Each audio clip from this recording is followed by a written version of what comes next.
Hello and welcome to The Score. I'm Joseph Huerta. Chase is not with me tonight. I am flying solo.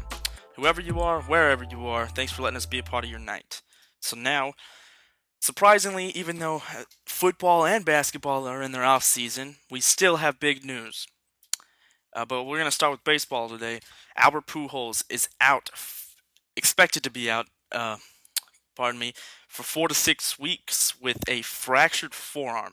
If you not see the play, he base runner ran into him as he was covering first base, and now he's on the DL.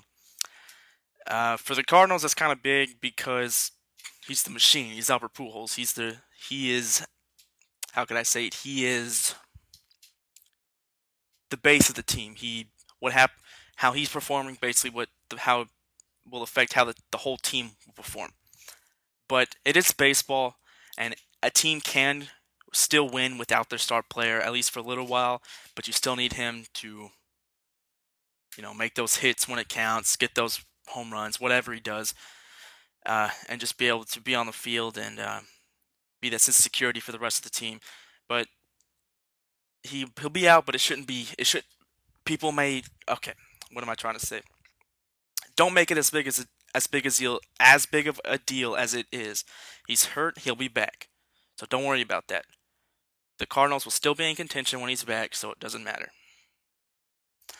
Another big news in baseball is Mark Cuban, the owner of the Dallas Mavericks, is interested in purchasing the Los Angeles Dodgers, who are in a state of flux right now because the current owners, are going through a divorce and the Dodgers have no money. Cuban tried to purchase the Texas Rangers last year, but was rejected by the league, and so now he might purchase the Dodgers. If he purchased the Dodgers, that'd be weird. I don't know how an owner can own two different teams, because it was probably already hard enough for him to own the Mavericks while they were just losing for however long he's been owning them until this past year. But it'd be incredibly difficult for him, especially for a guy who likes to go to all of his, how can I say, he's a guy who likes to attend all of his games, be there yelling. He'd be that big obnoxious guy in the crowd. It's gonna be hard to do that if you own the Dodgers and the Mavericks, but whatever.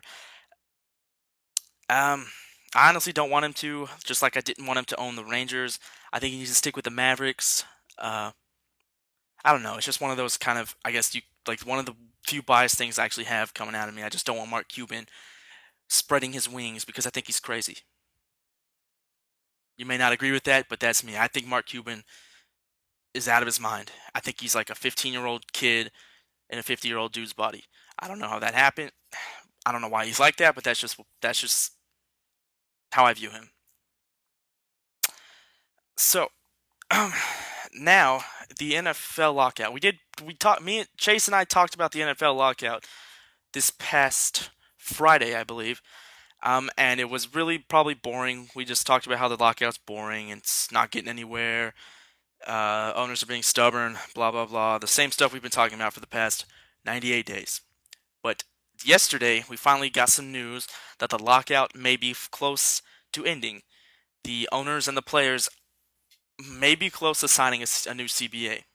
They released yesterday that the new deal would, the players would receive 48% of the league profit per se, as compared to they used to make 60%.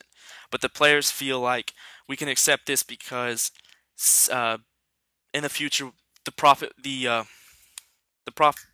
revenue of the whole NFL is just going to keep growing and growing and growing. So they'll still be able to make up for whatever they lose by going to 48%. Another good thing for the players is the owners will not be able to cut off the top $1 billion like they had in the last CBA. They were able to take the top billion off and then split up the funds between the owners and the players and coaches and whatever. But now it's just going to be 48% of the total revenue is going to go straight to the players. So hopefully the CBA gets done within the next few, hopefully in the next week. That would be great because then the OTAs could start and whatever for the players. Another thing that's happening is the rookie wage scale.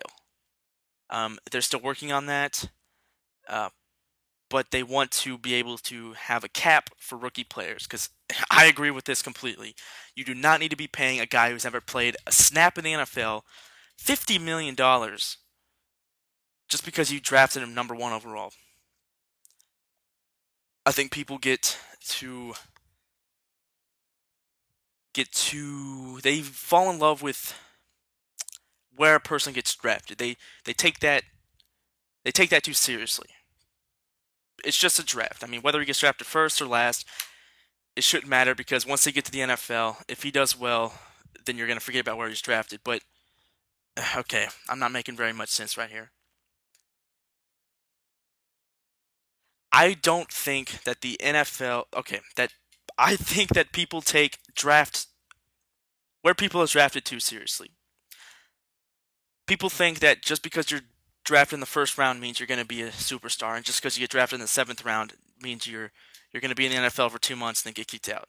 That's not true. There have been plenty of players that get drafted late, like Tom Brady, or that don't get drafted at all, like John Randall, and still do good. And there's plenty of guys that get drafted in the first round. They don't do anything in the NFL. Like Ryan Leaf. He has done nothing. He did do nothing. And he's probably considered the biggest bust in NFL history. So, yeah. After the break, guys, we will move on to the NBA. There's some big stuff coming out of the NBA, as well as the draft tomorrow. Hi, I'm Joseph from The Score, and remember that all of our broadcasts are archived at our Ustream page and our YouTube page at youtube.com/jhuerta11. Also remember to look us up at our Facebook page at facebook.com/thescore with Chase Eford and Joseph Huerta with no spaces. And if you would like to follow us on Twitter, you can follow Chase at twitter.com/chaseeford. And if you would like to follow me, Joseph, you can follow me at twitter.com/thescore_Joseph.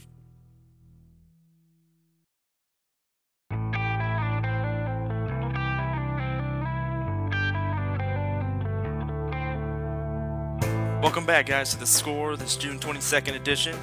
I left you guys off talking about some news in baseball and some very positive news in the NFL lockout.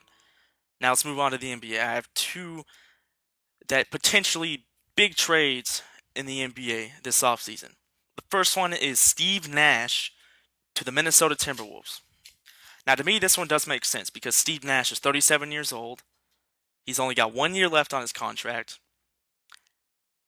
And the Phoenix Suns could use this to get something to look towards the future. Because they're not going to...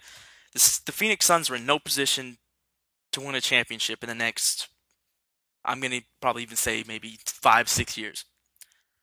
Because most of the roster is pretty up there in the years. If you see what I'm saying. For the Timberwolves, this is good also. Because the Timberwolves finally just were able to get Ricky Rubio to come over from Spain to come play basketball here in the U.S. For guys who don't remember, Ricky Rubio was drafted, I believe, 5th overall by the Timberwolves in 2008, but decided to stay in Spain and wait to come to the NBA for a little while. And so now Ricky Rubio's on his way here to play point guard. And if Minnesota is able to trade for Steve Nash, they would have a guy to be able to teach, to be able to mentor Ricky Rubio into becoming an outstanding point guard. Now, Ricky Rubio has had moments of greatness, per se, in his Spanish career, although just because you do good in Spain or anywhere else doesn't mean you're going to do good in the NBA. Like Darko Milicic. But people have called him, some scouts have called him one of the best prospects they'll ever seen, maybe even the best prospect ever come out of Europe, even better than Dirk Nowitzki. I don't know. That's what people are saying, but I don't believe that. I'm not.